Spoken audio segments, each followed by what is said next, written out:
everyone. Welcome back here to twitch.tv/turbotango. It's Wednesday again, and that means it's time for streaming. Welcome back to the Design Lab. If you haven't seen one of the Design Lab streams before, the Design Lab is a stream series that I do where I share more kind of out there design ideas that I have for Daggerheart-compatible projects, and specifically stuff that is very much in flux, is still an early work in progress, as opposed to some other things where I'm just doing something that's more within the existing bounds of design technology and making it in the moment, or the more advice-oriented streams that I sometimes do.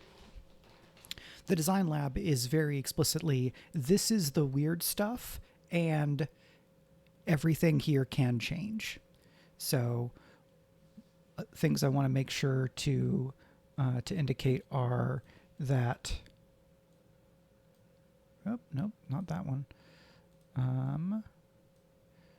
We got to have our disclaimers here. Yep. So, as normal, nothing here is on behalf of or represents or is owned by Darrington Press or Critical Role. If I reference stuff in the SRD, that is theirs.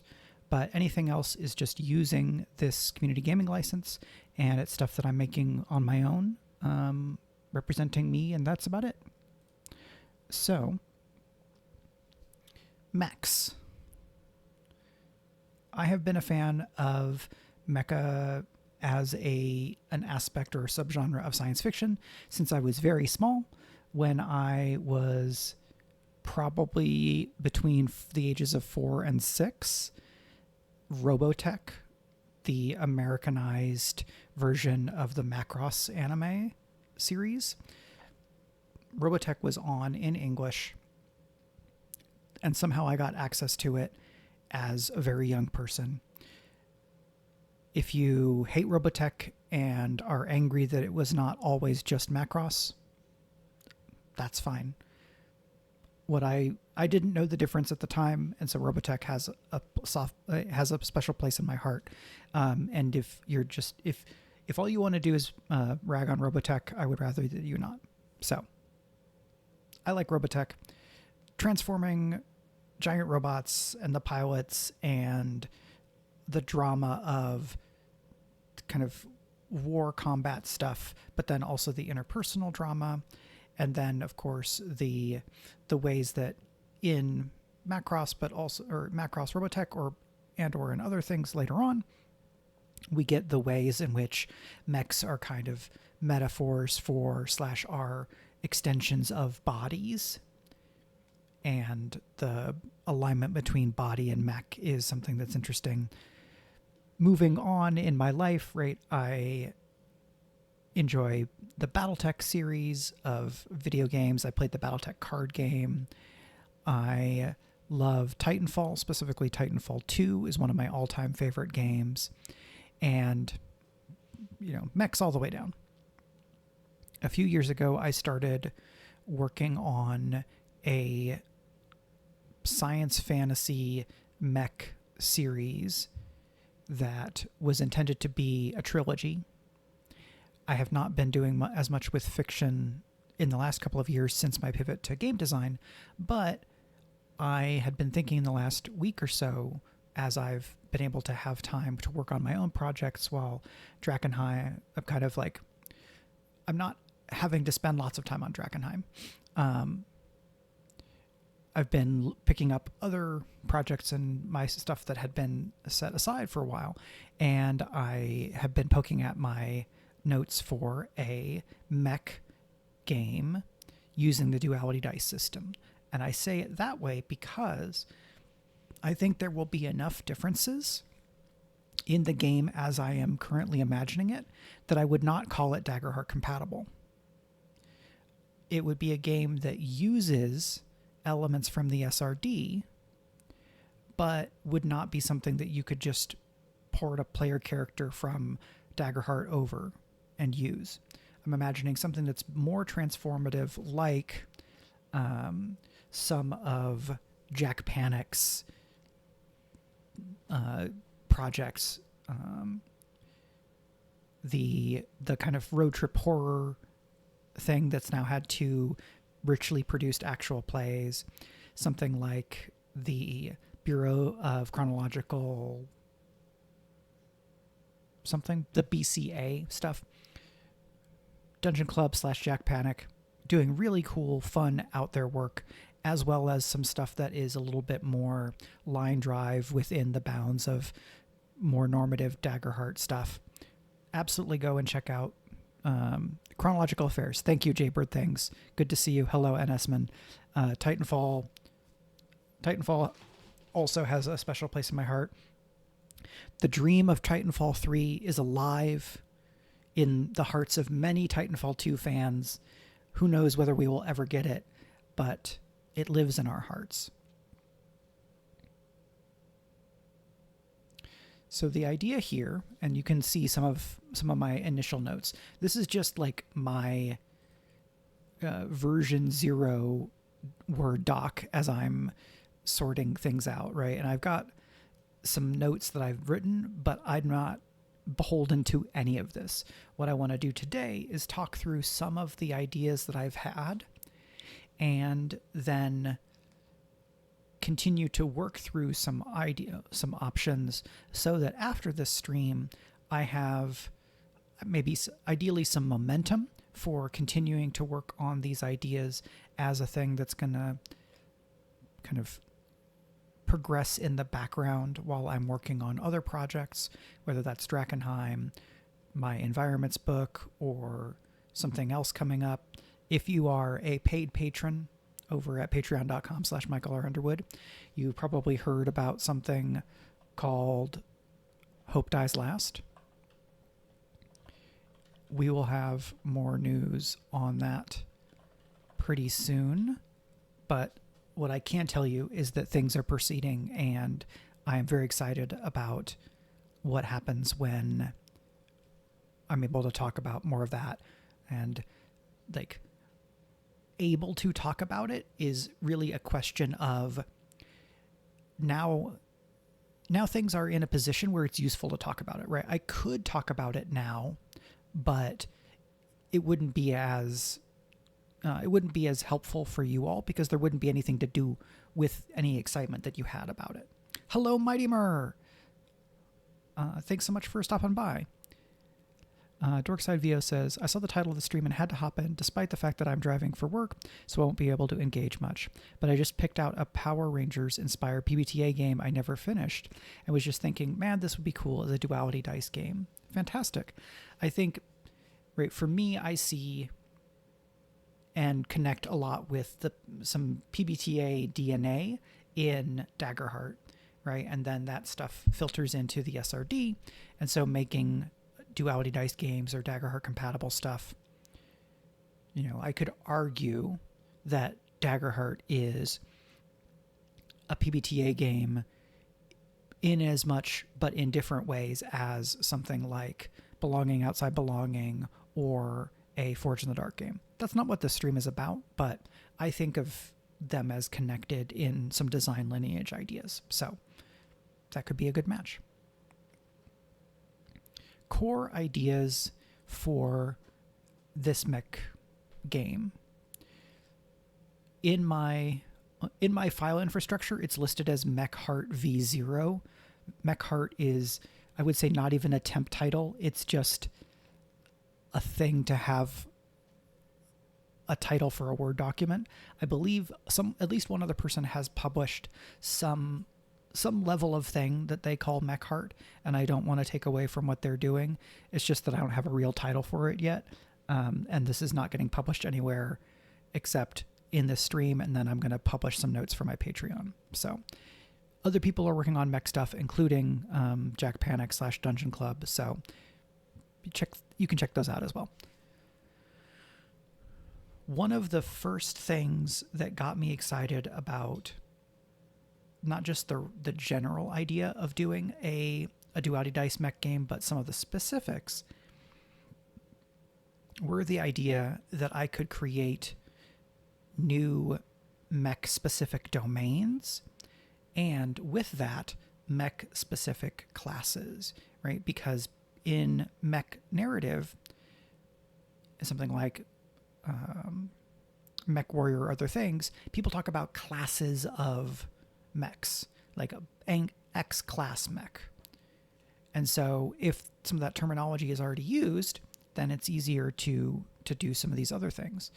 And so we're going to scroll down, and I have some initial thoughts on mech classes and domain options. Right now, you're just seeing kind of what's there. There's not really a lot that's extra that isn't just what bounces around in my head. If we're going to use 9 domains still, what I have in mind is bombard, right? If we're thinking about the verb form. The bombard domain would be missiles, ballistics,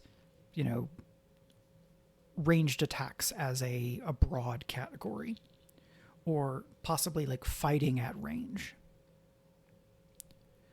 Bulwark, which would be defense and protection. If we're comparing to stuff out of the SRD, this would probably be closest to the Valor domain. Cloak, which would be maybe similar to the Midnight domain.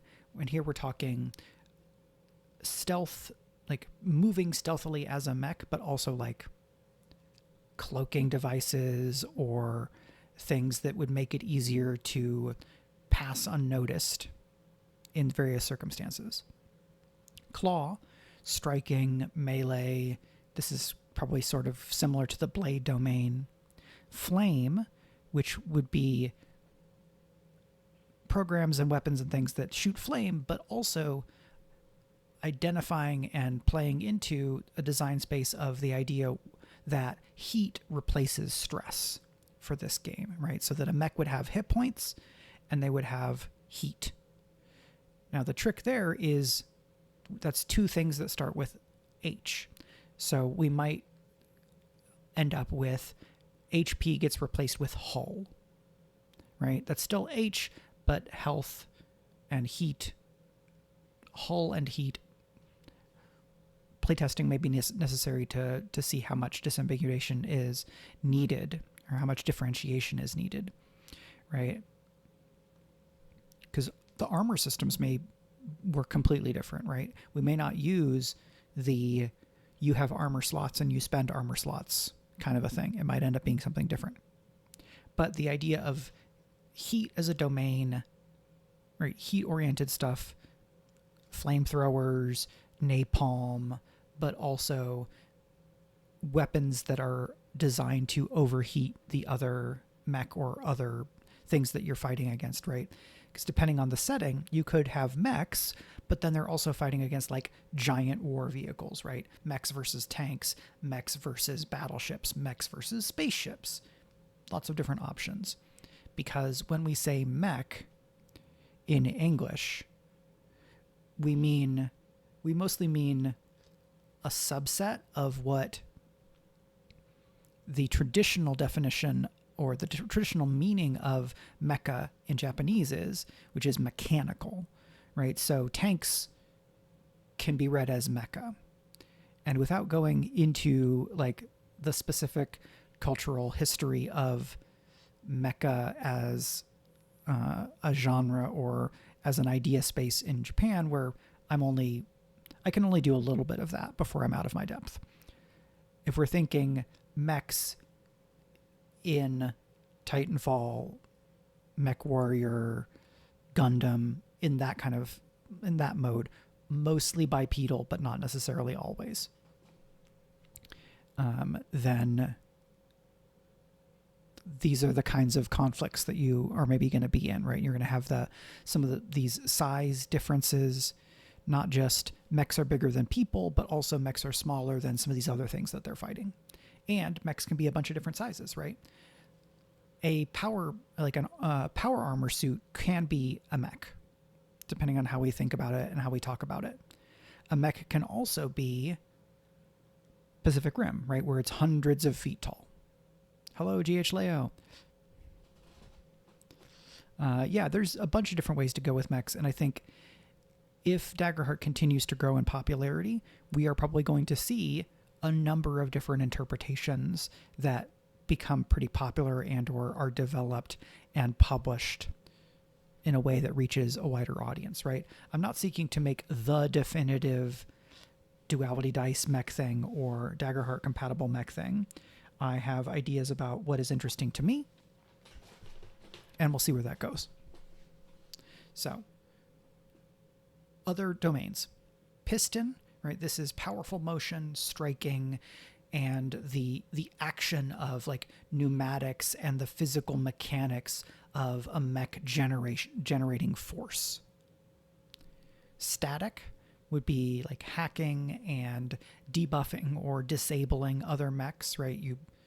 You can put out chaff, you can make it so that someone's comms are jammed, right? And all they're getting is static. Because with domains, what I want is somewhat evocative, but also fairly descriptive names. And then rounding it out, we have wrench, which is like a repair, manipulate, mechanical, like mechanist, engineer stuff domain. And then wing for motion, grace, flight, right? We might compare claw and wing to blade and bone in Daggerheart, but these domains are not meant to be one-to-one. There just happens to be some overlap because the Daggerheart domains end up having a lot of stuff that's oriented toward combat, right? And most mech stories have some amount of combat. It varies depending on kind of how close to the combat you are and a bunch of other things, right? So we don't need to dwell on that. I have a couple of alternate names for domains as options, but I'm not going to focus on that. Where I want to go from here is to talk you through my initial ideas on how we combine these different domains into classes. Because something that I think was a really useful structure in Daggerheart Core was this idea of the domain circle, right? And we're going beyond the domain circle with the new classes in Hope and Fear, right? Because they don't just extend the domain circle, they also cross through the middle of it. So for folks who are working on Daggerheart-compatible stuff or making Duality Dice games, I would encourage you to not feel like you have to hold to the domain circle. But making a whole new game, if you have 9 classes and 9 domains, I think it's useful as a structure. And so I used it and came up with stuff that I'm pretty happy with. As I was developing these names, I noticed that I was ending up with some kind of mythological / animal-oriented naming structure. And I'd like to keep to that. I think if I'm going to have classes of mechs, so again, these are very just initial titles. Hilariously, I start with a class name that doesn't fit this theme, right? So Blitz would be static and bombard. The idea with that being that it's 2 differently offensive domains, right? Static is interfering with you, and then bombard is hit you from afar, right? So it's a very outward oriented, probably range oriented class that is not likely to be one that's going to want to be up in this, like in the front lines, right? If you have a blitz class mech, you are probably going to want to sit behind an ally or find cover behind like a tough building and then do your stuff. Or you're going to be artillery and you're going to want a spotter or some kind of long range sensors. So I have a decent sense of the class identity for the blitz, right? So this is offense, outward, focused, long range. So we're going to add some notes here as we go, because if I'm having these thoughts, we might as well write them down. So we have the Tempest, which is bombard and piston. So that is the things that this evokes for me are, this is dynamism, this is like a sense of motion and power, or like weightiness in motion. Right? A tempest is also like everything is swirling around. For me, Bombard, I don't know if this was like actually a Robotech thing or some other anime I saw from early on, but the version of missile fire in anime where you have like a rack of missiles and then they fire and do kind of the swarming, swirling thing is just like seared into my mind as an image that I strongly associate with mech combat.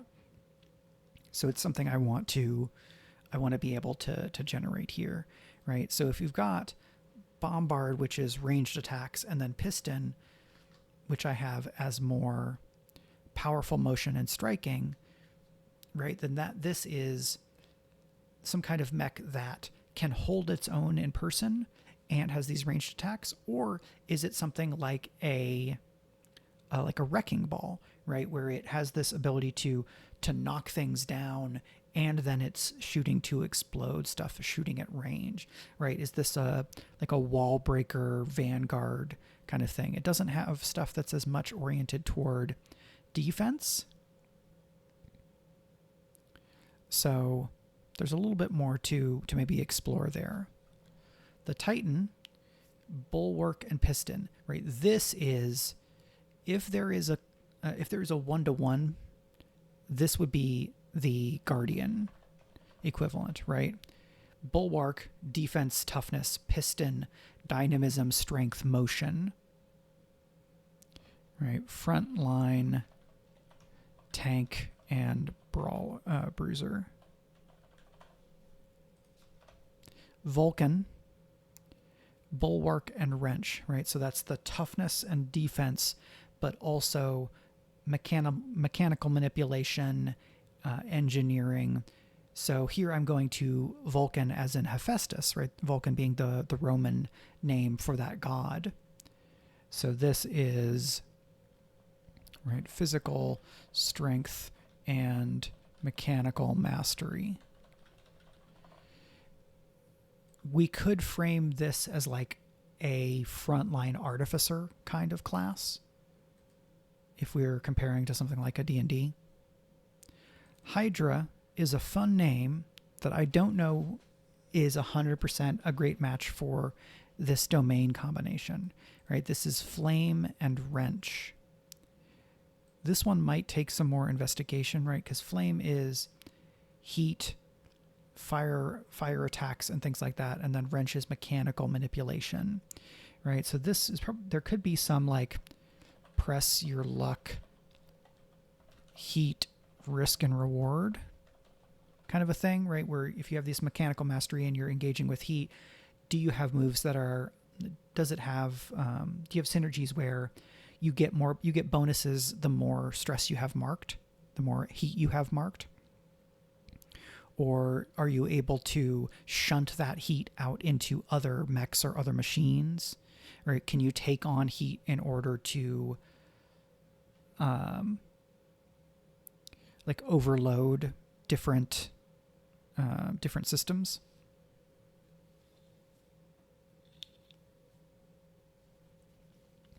Dorkside VO says, alternate option for Blitz to go along with the mythological theme would be Raiju, since Blitz is from Blitzkrieg, Lightning War, and Raiju is a lightning creature. That's definitely an option. I had so far mostly focused on the most common to a North American audience mythological creatures and ones where there is already a kind of a long tradition of drawing upon them for the cultural threads that kind of end up with America, right? I'm not Greek, but Greek mythology has been kind of long associated and drawn upon. There's certainly questions and conversations to be had about what to do about that now. As an ex otaku / as somebody who was really into Japanese culture and Japan stuff when I was younger, I am a little wary of randomly using 1 or 2 words of Japanese in other things, but it's a good suggestion in terms of the direct thematic associations.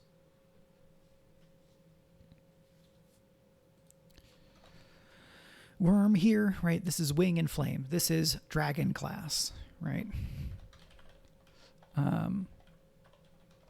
Mobile, area, assault.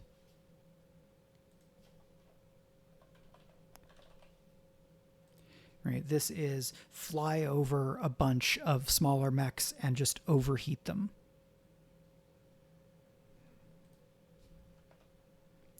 Raptor would be, right, if worm is dragon that breathes fire all the time, right? Raptor is scrapper dragon. Wing and claw, this is agile DPS, battle dancer,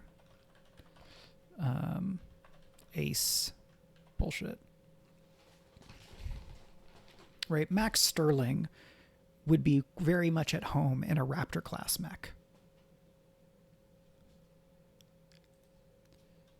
Wraith is a more like this Wraith is the assassin class, right? This is assassin mech, intrusion, take out high priority targets. And then Viper, static, and cloak this is more saboteur, right? Saboteur.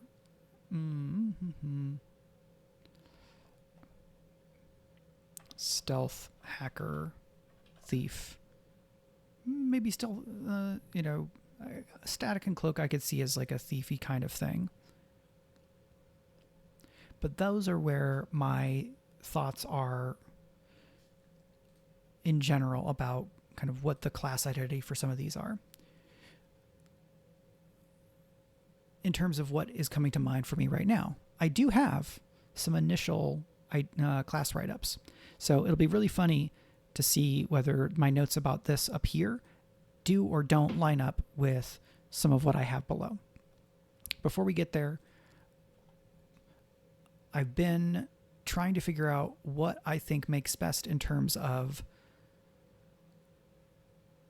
deciding, like, what decides how big the mech is. Can you have a heavy chassis mech on okay, I want a Raptor mech, but I want heavy armor. Does that work? I probably want it to work. Can I have a Titan with light armor? I probably want that to be able to work. So I'm going to have them on different axes of choice. Hello, Nick, just another geek. This is Word, like just Microsoft Word. I have used it for a long time.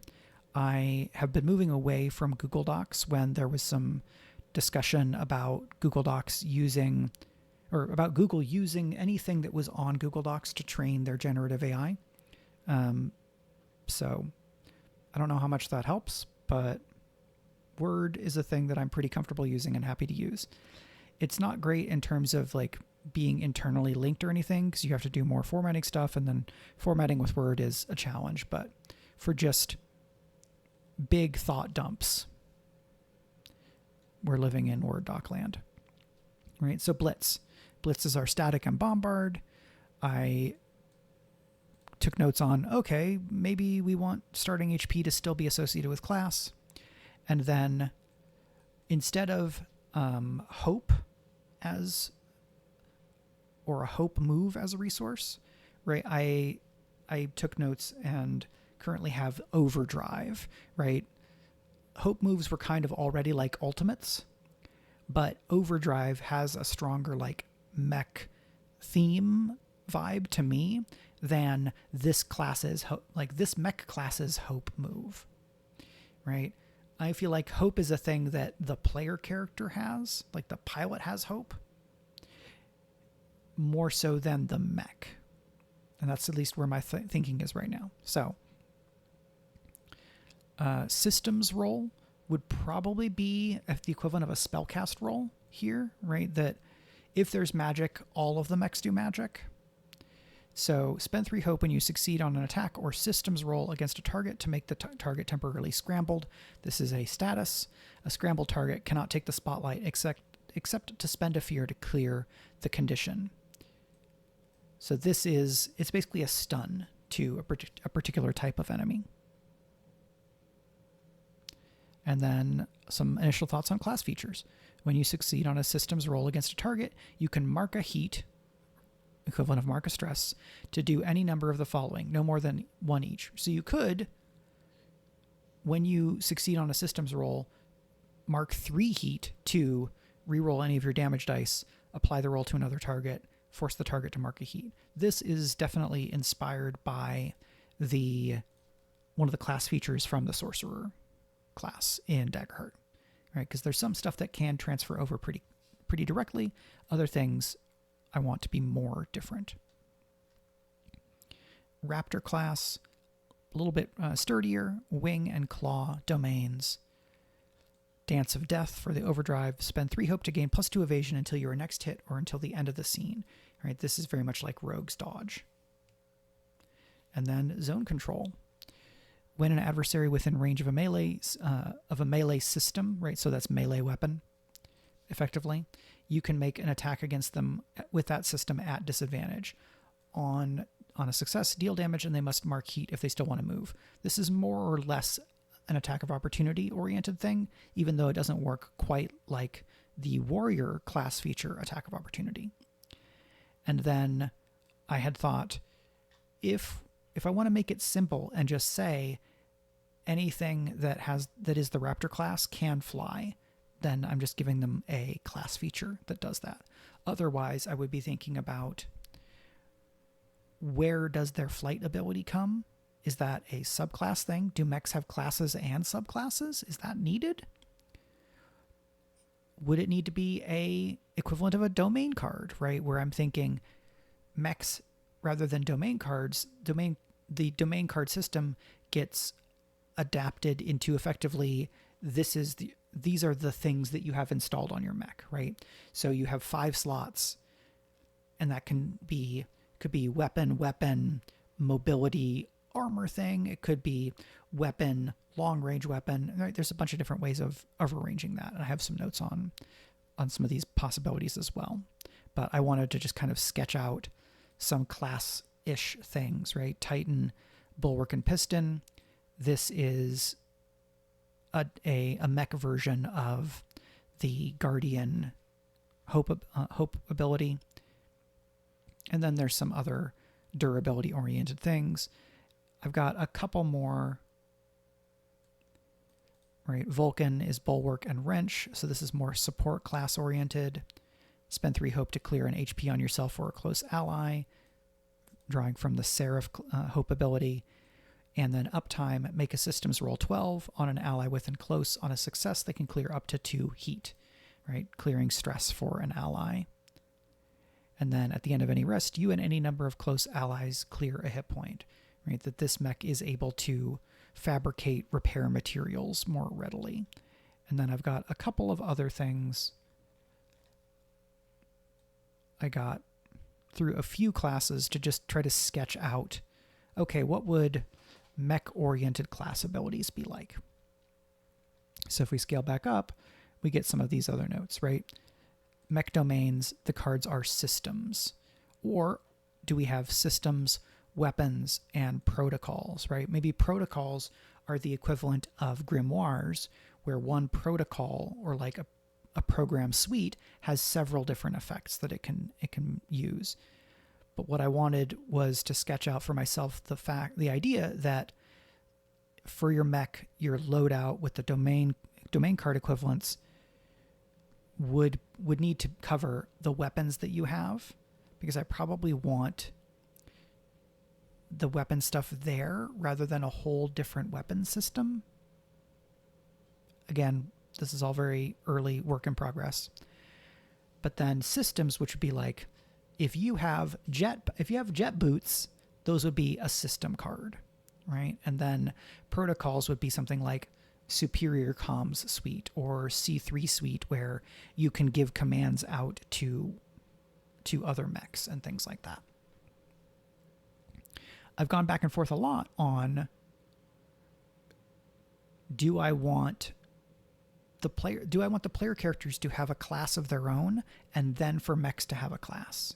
In the RPG Beam Saber by Evelyn Ramsey, she has the pilot has a playbook, and then that informs stuff for your mech. The mech has different action ratings, but an ace character, because they have the ace playbook, that informs the kinds of gear that their mech can have because they're an ace. If you had a player character class and a mech class, that creates a lot of customization options, but it also means needing to think about how a bunch of different design elements all interact with one another, and making sure that those synergies are good and not ridiculous in a way that makes the game not fun.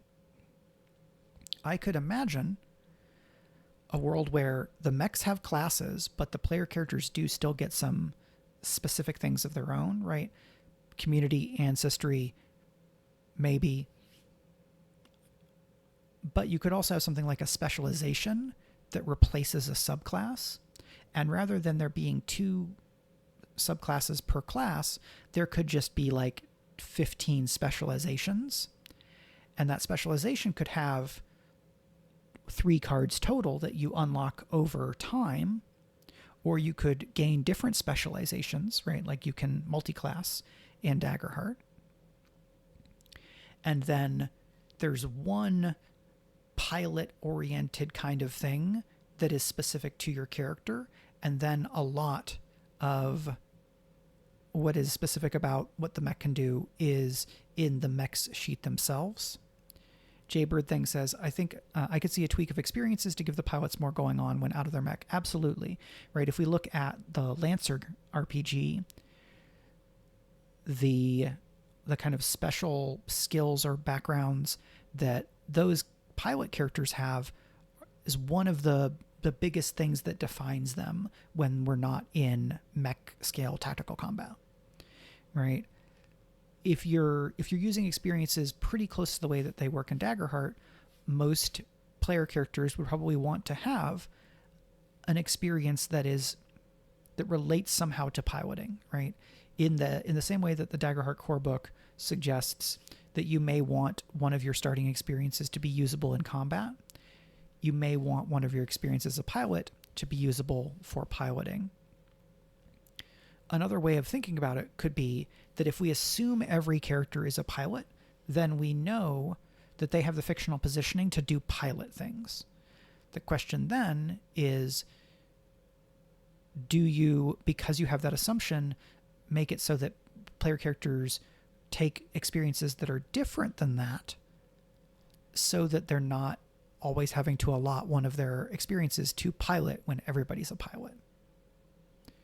You might then have a character who is more like an ace. They could have an experience that says like born to fly, right? Or grace under pressure. And they use that a lot in combat, but it can be used elsewhere. If we're trying to create a game that is not notably more complicated or notably more difficult to learn than Daggerheart, I want to constrain and keep an eye on how many different vectors and axes of complexity and different types of and layers of interactions and features a given character has. I really like Beam Saber, but Beam Saber ends up with a lot of things to track because your mech has harm and it has action ratings. Your character has harm and action ratings. Your character has this backgroundy stuff. Their character has moves. The mechs don't tend to have moves of their own, but they do have their own load and like weapons and systems and things. And the downtime in Beam Saber is very involved, though there are some some hacks that people have made to try to streamline it, right? And so I say this not to denigrate Beam Saber. I really like Beam Saber. I played probably 15, 20 something sessions of a Beam Saber game with friends, and we had a lot of fun. I reference Beam Saber because Beam Saber is a Forged in the Dark mech game, and Forged in the Dark is a design style that I know really well. There are a lot of different mech games across a lot of different styles, but I'm trying to think about mech games that I know. What were the things I liked about them? What were the things that presented some challenges? And what lessons can I learn from that? I have a thing up here that's that I was noodling on earlier this week. Should mechs have, should the framing of what happens when your mech marks all of its hit points, should those be breakdown moves instead of death moves? Or is it a death move for a mech? I don't know. There's a lot of these questions, or where there's a few different ways to express or frame these things, then start to say what kind of game this is and what kinds of mech stories the game is supporting you in telling. Because making a game that's meant to help you tell stories that are like Neon Genesis Evangelion is very different than a game that is helping you tell stories like Robotech, is different than telling stories for something like Pacific Rim, is different from Titanfall, is different from Gundam 08th MS Team, right? Which is like kind of more like I hear people talk about it as sort of like a grounded, more gritty Gundam. Though all the Gundam stuff that I know of is like grappling with the realities of war to varying degrees. So, something I've been thinking about more recently is,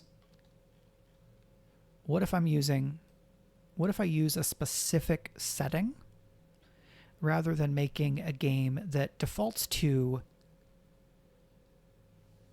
mech genre parentheses military science fiction, right? In the way that Daggerheart defaults to heroic fantasy and then has campaign frames for getting really specific and encourages you to get specific for your game while giving you an adaptable general toolkit. There are a few different mech games that are more generic, but I'm a fantasy and science fiction novelist. So one of the things that I can do to help myself out would be to go specific, right? Rather than making Mechheart, make the Stolen Futures tabletop role-playing game, right? Or whatever the title would be, and draw upon the setting and thematic landscape that I've already developed for that world. Which leads me into giving you all a short breakdown of what that world is like, which will then prepare me to be able to talk about what I think is appealing about taking that approach. And then I can talk about some of the reasons why maybe I wouldn't want to do that, because it's maybe the ways in which it gets specific don't let me do some other things that I'm interested in doing. So that said, Stolen Futures is a science fantasy setting where there are world history has developed such that we have that there's a geopolitical landscape that's not super dissimilar from the kind of North Atlantic political military ecosystem, right? We have a nation that is not unlike the US, but while it has ancestry that is mostly where the kind of the elite class, at least the higher classes, come from a Europe-ish analog. This not USA, the Northern, I think the Northern Federation is what I call it, has had successive wars over several generations, right? There was breaking away from the Europe analog, and that's farther back. There was a civil war that split the country into a neoliberal democratic republic and a series of theocratic kingdoms. You might imagine or draw some parallels to U.S. The political landscape of the USA, right? What if Red America and Blue America broke up? Right? We would have, if we had California, Oregon, Washington, plus some New England states, plus some other things, banding together as neoliberal, but a bit more culturally progressive nation, but still very much wedded to capital and carceral state and things like that. And then the far right wing, or the right wing of that country, breaks apart not into one, but into an alliance or a a federation of theocratic kingdoms, right? Where there's a bunch of little kings and queens with their religious fiefdom, right? What if 10 cults? What if a country was 10 cults in a trench coat? And then a generation after that breakup, plus or minus a bit,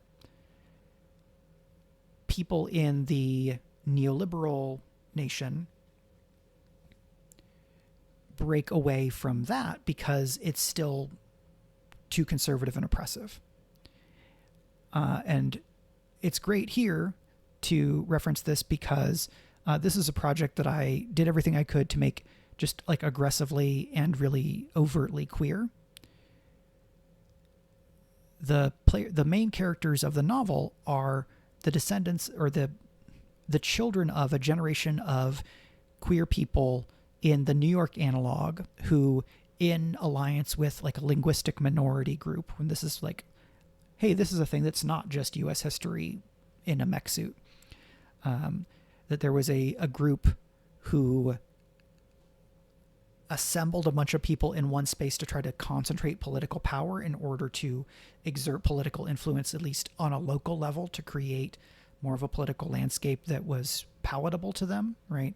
In the way that New York and LA and Chicago and other cities have been historically places where more queer people go to live because it is easier to build community and or have some political protections.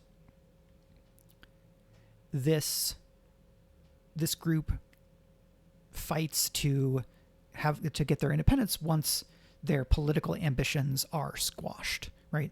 They try to concentrate and exert political power. They are blocked, and then they take direct action. All of this is set up so that at the beginning of novel number 1, you have a group of people who we have a group of young people who are being trained to protect this emergent country against several different types of other nations that want them destroyed. Hello, the rising tides. And throughout all of this, we have mechs. But the mechs in this setting they draw influence most directly from Titanfall 2, where your mech is extremely a person, right? The relationship and the friendship between the human character and the mech is the heart of that game for me. And when something happens to the mech, or when the mech does something to protect the human, like that's where a lot of that emotional impact is coming from. So I'm drawing from that, but also from Neon Genesis Evangelion and other stories where the mech has some personhood to it.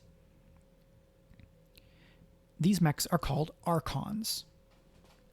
And the Archons, as far as anybody knows, and based on the stories they tell, were made by the creator, right? They are effectively angels, or they're not quite demiurges, but they were made to help make the world. And so they have incredible magic power. But because of that power, at some point, the archons all agreed and magically bound themselves to not be able to access their full power unless they were doing so in concert with a human pilot or like a human analog, right? A counterpart. So that they wouldn't use power to oppress humanity, right? Or wouldn't use power in ways that are so alien to humanity that it causes widespread discretion. Hello, Adventure Lies Ahead. You are welcome whenever you can be here. I am talking about a world that I've been developing for a fiction series that I'm considering having be the setting for my mech game. So these archons have wild, cool science fantasy magic power, but they have bound themselves to only be able to use all of it in concert with a pilot. And that's why we have pilots. And then the pilots have to be basically teenagers to young 20-somethings. And the explanation / excuse that I use is that they have to have basically a balance between some, like, enough ego to not be totally subsumed or dominated by the archon, and enough neuroplasticity to be able to work with and engage with this really alien being. Is the neuroscience? There is no real neuroscience to any of this. I went from, I want people in their late teens to early 20s to be the pilots, and I'm going to justify it, right? That's what I've done.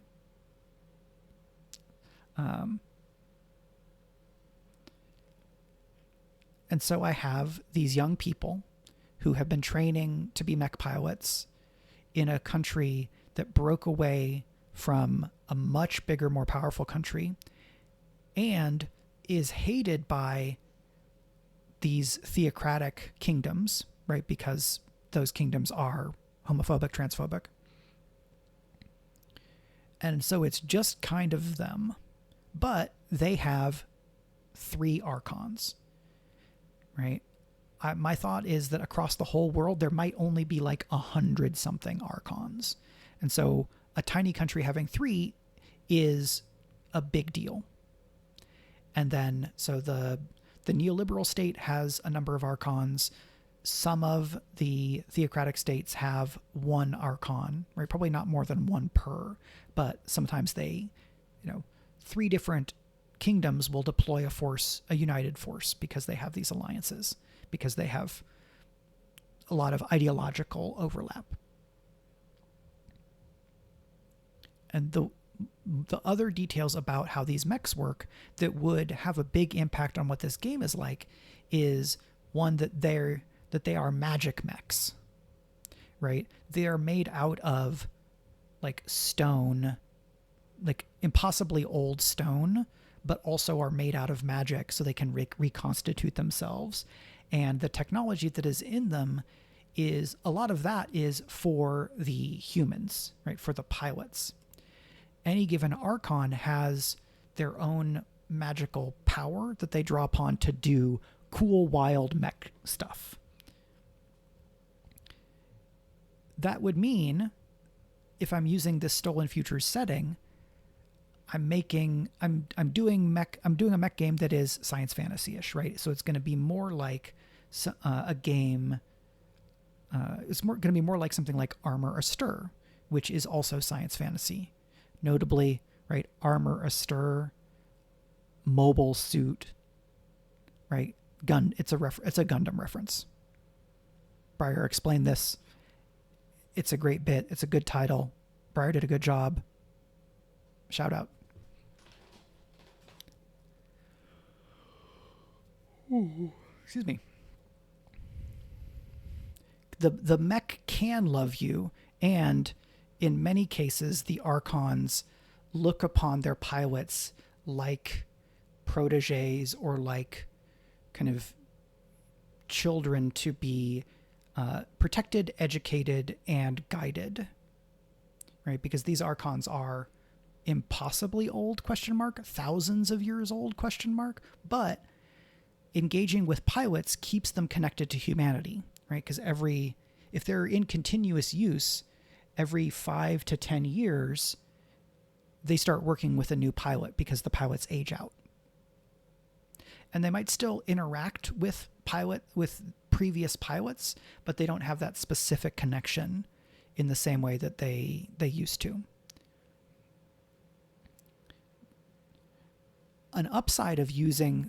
Several upsides to using this setting. 1, I've already done some setting building. 2, science fantasy means that I can do some hand waving, right? I'm not trying to create the verisimilitude of something like a mech warrior or even some of the more grounded Gundam. I'm engaging in more of the genre space of Vision of Escaflowne, of Armor Stir. Evangelion is kind of almost science fantasy, but from the other side, because it is not interested in explaining some of how the mech stuff goes. Instead, it is very much in the part of the mech genre where you get the shot of the mech pilot doing this, right? Pushing the controls forward and screaming because something important is happening to them, or they're very angry, or they're trying to save somebody, right? That emotional part of mecha piloting, which I would definitely like to have be an important part of this game. Because that's the type of mech game that I think I'm most interested in, using a science fantasy design space or genre space is appealing, because then I'm not binding myself to trying to create a mech game where all of the logistics and engineering makes sense.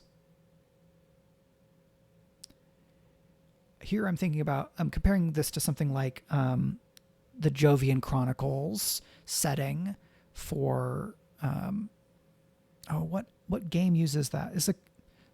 There's a mech game that uses the Jovian Chronicles setting, and I'm just forgetting the name of that game. Right? There's a bunch of mech games across time. Another upside is that the Archons, the name of the Archons is sick as shit. The way that you come up with Archon names. So, right, Archons are not the only mechs. Humanity has made mechs in the image of Archons, but humanity cannot make mechs that are as powerful as Archons. What they make are called Arcanes. And in this, I tip my hat to Austin Walker, who in his mech fiction worlds, in collaboration with the people at Friends of the Table, has done near homonyms for mech names, right? In the mech series of seasons, right? There's an era where they have hallows as in hallowed, because they are semi-divine, and then they have hollows as in they are hollow, they do not contain the divine, right? That's how I think about it. Hollow. Here I have Archon, Arcane. The Archons have cool, long, flowery bullshit names.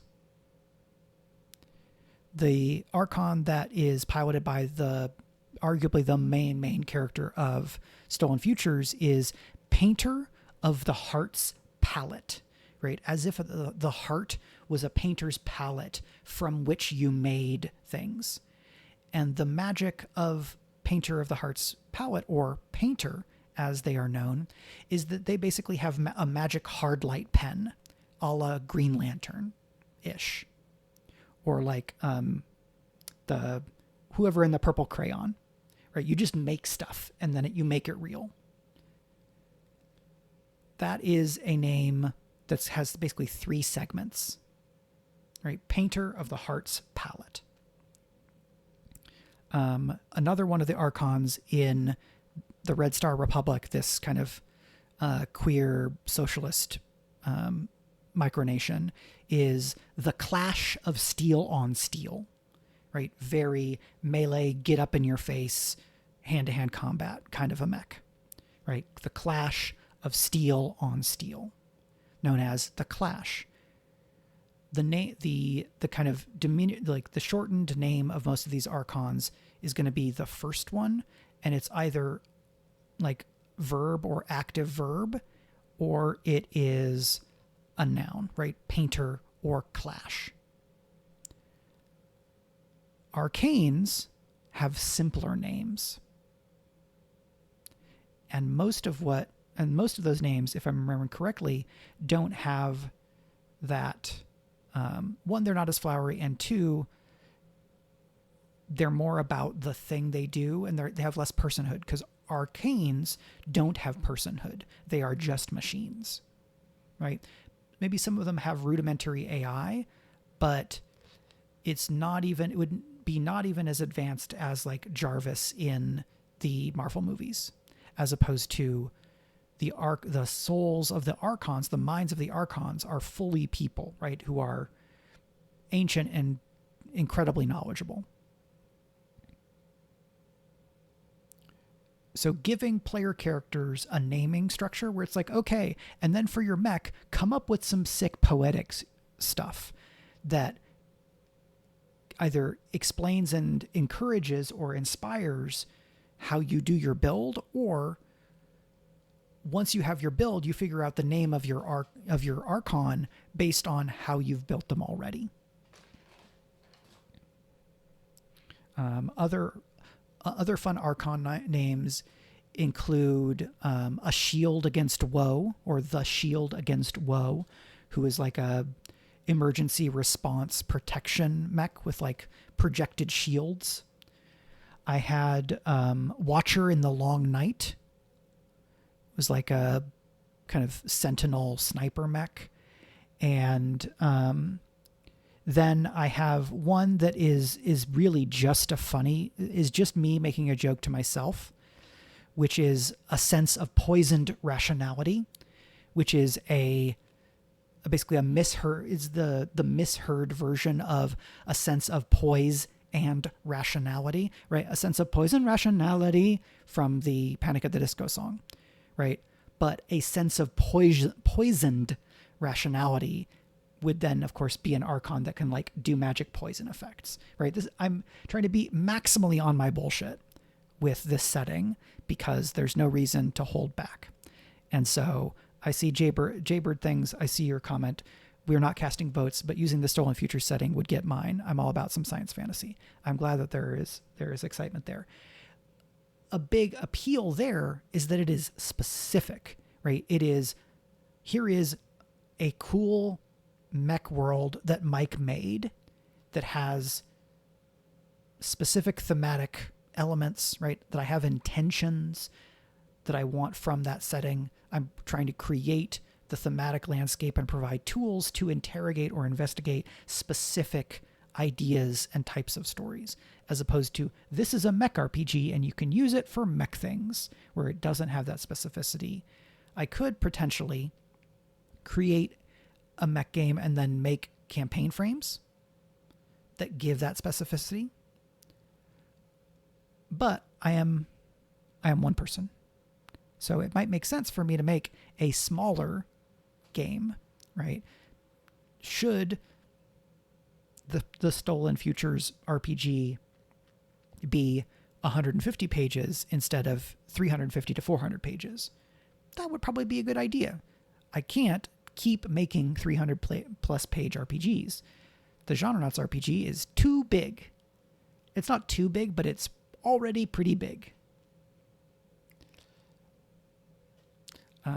The naming of Archons is absolutely inspired by a few different things. One, the naming of the divines and of other cool things in Friends of the Table's kind of mech series. Well, Friends of the Table in general. Austin Walker is very good at doing names, as are his colleagues and collaborators. But I'm also inspired by things like the way that ships are named in the late Ian Banks's The Culture. And if I can have cool weird ship names, cool weird mech names, like I'm just gonna have more fun if I could do that. If the like evil imposing, like what if an Archon was a cop is Watcher in the Long Night instead of a more condensed but maybe still evocative name, right? In Star Wars, they have evocative names, but they're pretty contained. right? Like the Executor is the name of a Star Destroyer, right? But here, folks are already having ideas, right? G.H. Leo says, roving lance of the Great Plains, a centaur-styled mech with long lance, right? Absolutely that kind of shit is what I'm talking about. And if I'm creating something for people to then make their own, giving them structures that are generative and inspirational is a really good idea. Some downsides. There are probably a lot of people who, when they look at mech games, do not want a science fantasy game. Right? Because they're coming to mechs from MechWarrior, or they're coming to it from Gundam, from the real robot side rather than the super robot side. If you don't know the difference there, you can investigate it. It's a whole thing. I don't want to get into it too much. Real robot is more science fiction-y, more science fiction-y, I would say. And super robot is more science fantasy or space opera-y.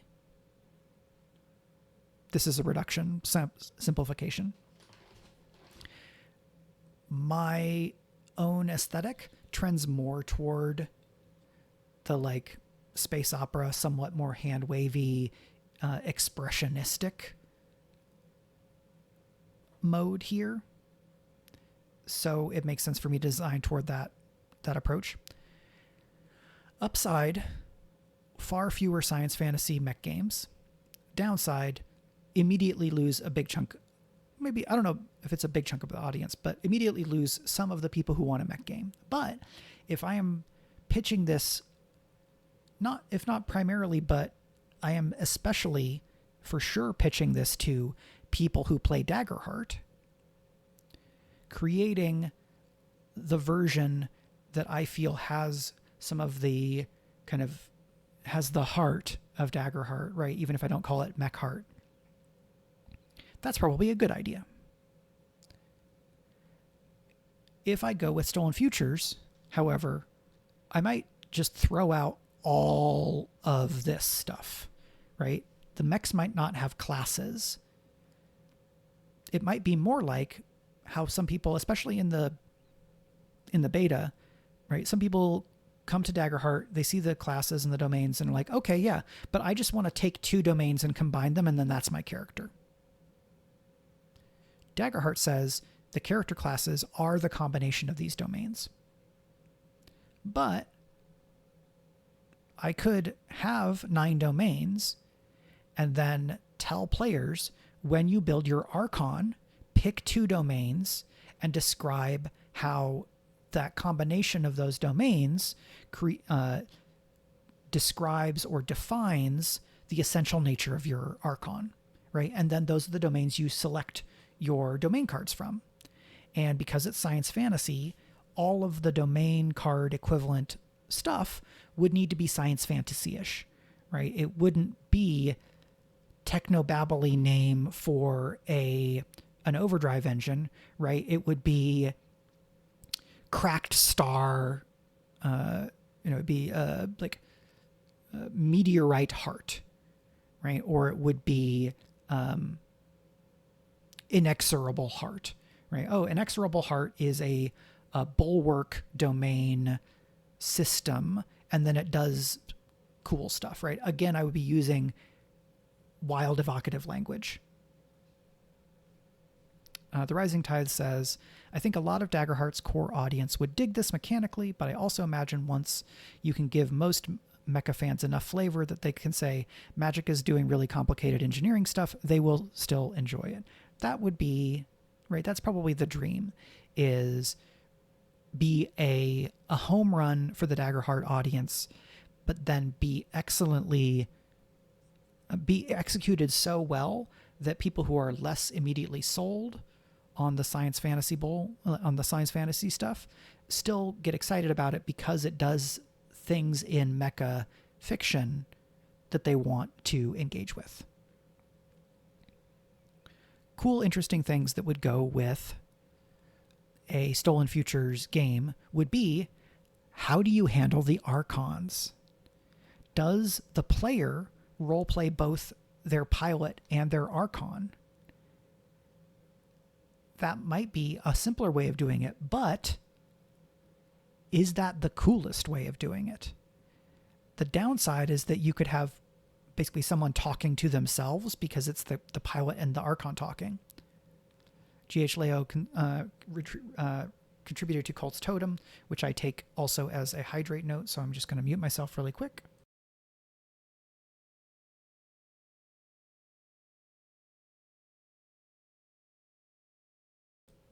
But what if we were more? What if we indulged in the way of the sicko? And we said, exactly, players should RP one another's archons. You should have your player character, and then you, in discussion with that player, should decide who plays whose archons. Or, depending on your troop, it might be fun to randomly decide who plays whose archons.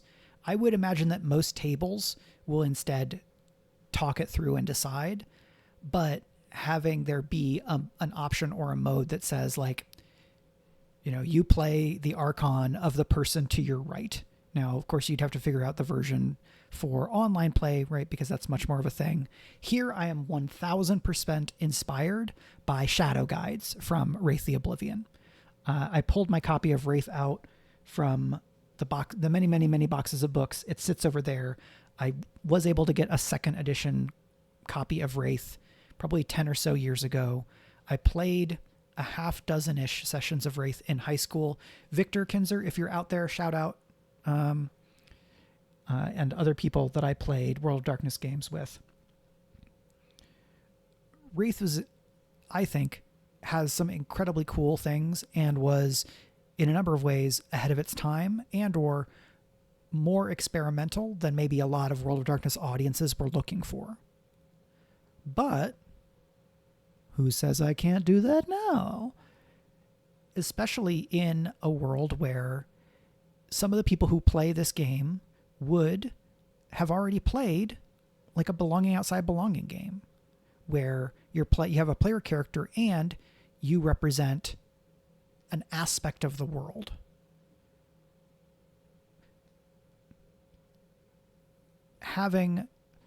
Because then you could also have a pilot sheet and an archon sheet, and then either the pilot player and that archon player share basically the character sheet of the mech, or we divide some of it up so that the person who roleplays the archon has control of certain things, and then the pilot has control of certain other things, and they have to collaborate.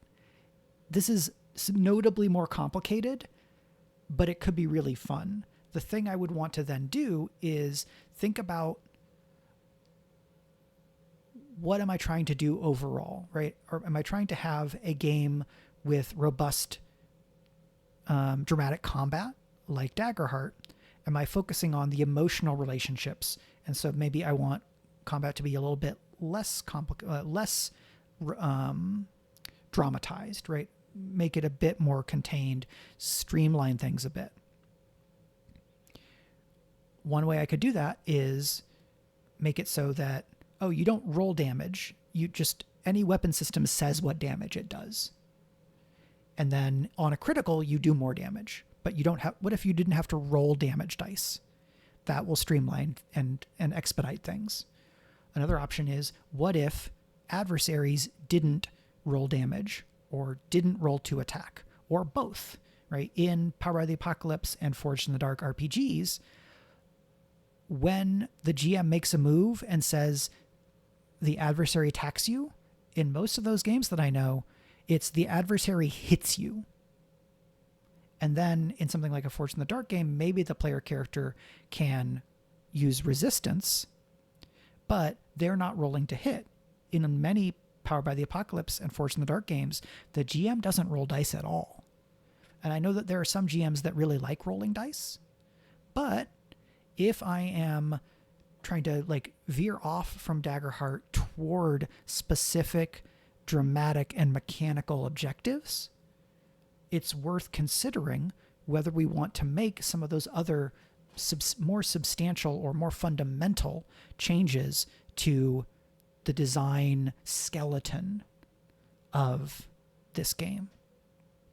Right? If one of the big selling points is you play a pilot and then you play the mech, the immortal angel mech of another player character's pilot.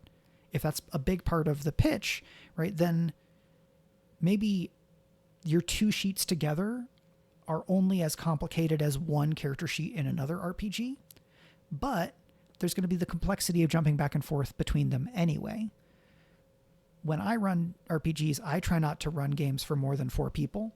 So maybe this is a game where it says, like, no, really, seriously, don't have more than 4 people. Because at 4 people, you have 8 characters. Right? Player character and an Archon for every one of them.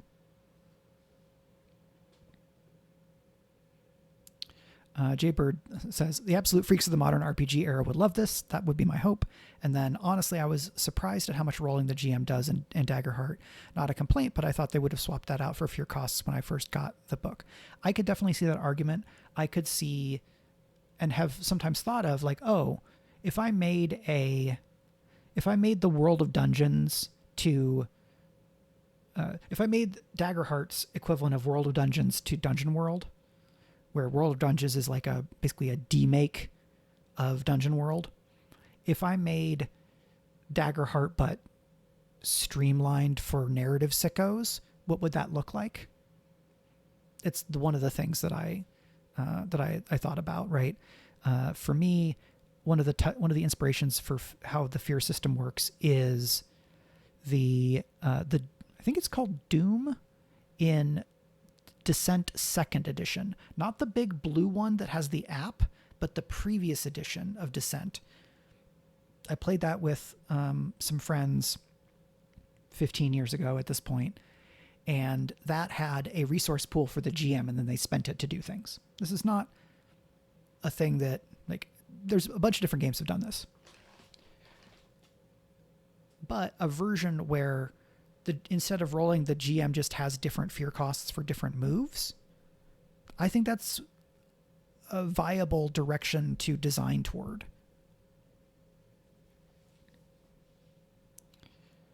The Rising Tide says, I'm suddenly pondering if there is a way to incentivize not only being willing to play someone else's mech, but ensuring that they are played to character flaws like Force in the Dark XP allows, perhaps some kind of shared resource pool. That is not extra hope, because that might be broken. Yeah. If we draw upon some inspiration from Girl by Moonlight, which has a mech, I would call it a campaign, for a Daggerheart audience, I would call it a campaign frame, but I don't know that it uses that. One of the settings and modes in which you can play Girl by Moonlight is you are pilots of big magic-ish mechs. And so, right, the strengths and weaknesses or impulses of the mechs, right? I think some of what the Archon character sheet would include would be things that speak to the motivation of the Archon, right? What does the Archon want? Or how do we conceptualize this Archon as their own person so that the player has something to draw upon for interacting with the pilots, right? Because where we will find the juice is when there are times that the Archon and the pilot don't want the same thing in a scene, and they have to figure it out between the two of them.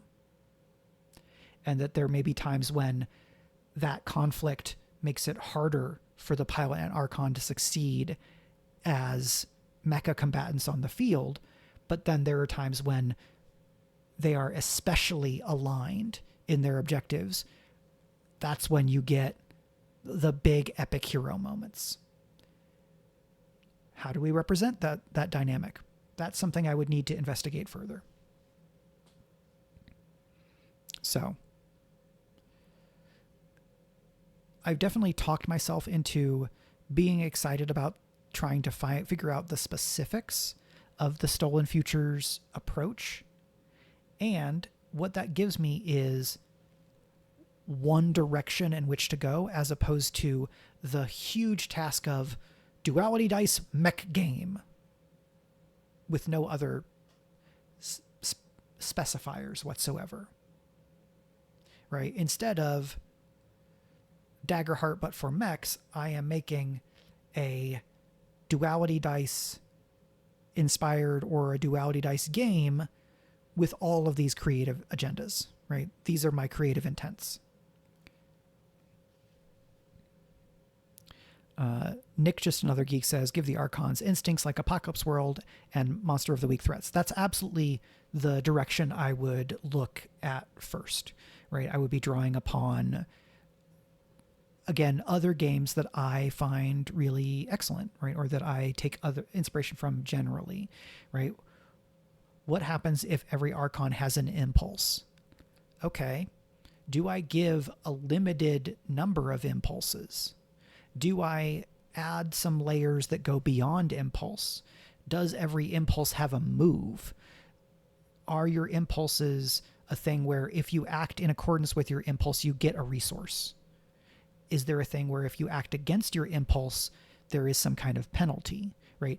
If the Archon acts against their impulse, does that give the GM fear, right?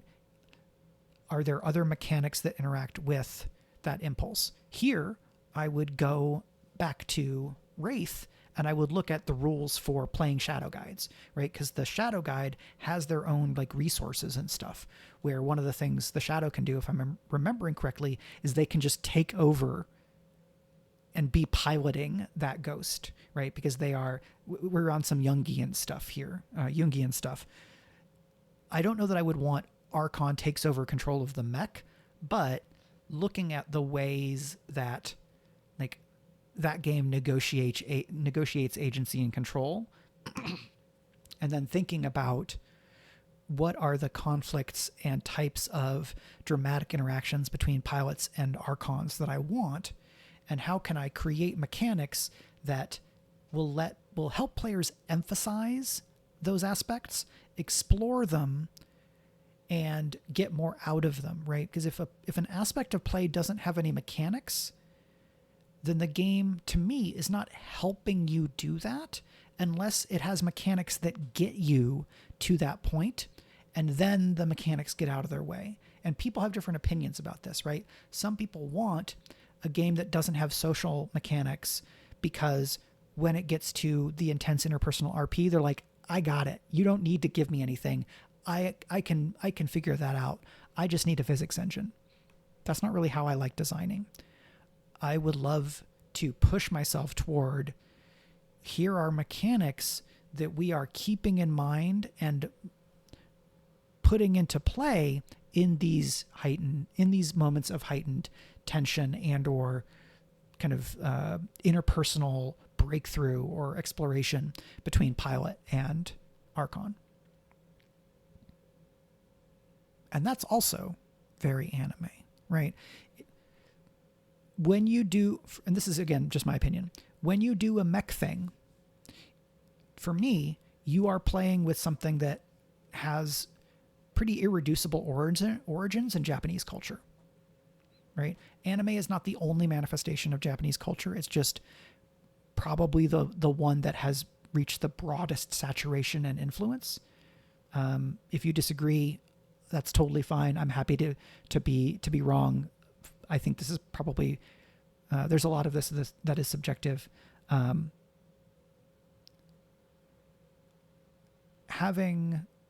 have an East Asian Studies degree, but I am a white person. The parts of these influences that I feel the most comfortable engaging with are the ones that I'm kind of talking about, right? Mechs. There is a tradition of thinking about mechs in terms of body horror, thinking about mechs and transness, right? Mechs as bodies. When the mech is also a person, that is different. That invites different types of readings, right? That invites readings of physical intimacy, among others. So there's different interesting stuff to play with. And that's all really exciting. the specifics, I think, are going to help me come back to a project and be energized and get excited about it. And having specifics mean that I'm not trying to design for such a broad swath of use cases. I'm not trying to create the definitive 2020s mech game. I'm trying to create a specific mech game using a design tradition that I know really well and was part of building in Daggerheart, the Duality Dice system, though my contributions come after the early origins of the system, right? Spencer created the Duality Dice system. Daggerheart is a Duality Dice game. I helped design and write that game. So that's all of that. We've gone over an hour and a half, or just about an hour and a half if we don't include the 5-minute countdown. So this is longer already than I would imagined, and we got to the point where it was mostly me talking about a setting and then thinking through how we would do this. I have other projects to get to, and when I stream, I'm always leaning forward as opposed to leaning back. And so I think we're going to wrap here so that I can stretch and move on. I might just do more work on this, but it's hard to do the kind of work that I want to do from here on stream. But I think it's decently likely that I will come back to this depending on how busy I get with other projects. So that is that. I'm going to want to put some of these notes on my Patreon for patrons as great thanks for their ongoing support. Thank you to Jaybird Things for hanging out and for your suggestions and encouragement. Thanks to Nick Just Another Geek, The Rising Tides, GH Leo, Adventure Lies Ahead 1, Dorkside VO, and Esman, and everybody else here who was watching during the stream. Thank you to folks who watch on VOD later on, whether that's on Twitch or on YouTube. And if you watch this and are not already a member over at patreon.com/Michael R. Underwood, I would invite you to go and sign up there.